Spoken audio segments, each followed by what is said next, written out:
مجھے جو سٹوری اندر کی پتہ چلی ہے کہ یہ جس دن فیلڈ مارشل صاحب کے ہاں شادی تھی تو وہاں پہ ساری سیاسی لیڈرشپ جو حکومت کی اتحادی ہے یہ موجود تھی. میاں نواز شریف بھی موجود تھے, آصف زرداری صاحب بھی موجود تھے اور ایک ہی ٹیبل پر یہ بیٹھے تھے. اور وہاں میاں نواز شریف صاحب نے شہباز شریف صاحب کو یہ کہا کہ بھائی آپ جو ہے کیا اس دفعہ وہاں ڈیلیگیشن بھیج رہے ہیں.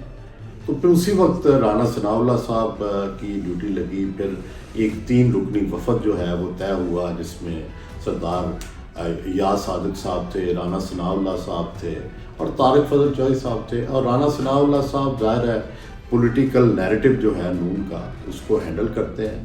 شہباز شریف صاحب کے بھی بہت قریب ہیں, نواز شریف صاحب کی سوچ کے بھی جو ہے تشریح وہی کرتے ہیں آج کل. تو اس لیے ان کا بھی یہاں آنا کافی معنی خیز تھا. اور پھر مجھے کچھ موقع بھی ملا ان کے خیالات سننے کا. تو ایسا لگتا ہے کہ رانا ثناءاللہ تو اس بارے میں بڑا واضح ہے کہ یہ جو نیا اتحاد ہے جس کو ہائیبرڈ اتحاد کہہ لیں, سیاسی ایک نئی الائنس ہے کہہ لیں کہ جس میں مقتدرہ, جس میں نون, جس میں پیپلز پارٹی شامل ہے.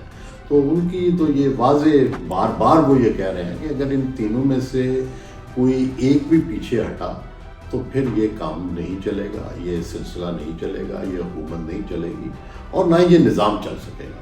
اور پھر تینوں کو نقصان پہنچے گا اور اس کا جو بینیفیشری ہے وہ عمران خان ہوگا. اور عمران خان شاید موجودہ جو مقتدرہ ہے اور جو موجودہ سیٹ اپ ہے اس سے زیادہ کہیں منتقم مزاج بھی ہوگا اور ان سے سب سے پھر وہ اپنا حساب بھی پورا کرے گا. تو یہ کیلکولیشن ہے جس کی وجہ سے یہ سب اکٹھے بھی ہیں. اور شاید دوسرا یہ بھی چاہتے ہیں کہ کسی ایک فریق کو پیچھے نہ دھکیلا جائے, چاہے وہ پیپلز پارٹی ہو چاہے وہ نون ہو.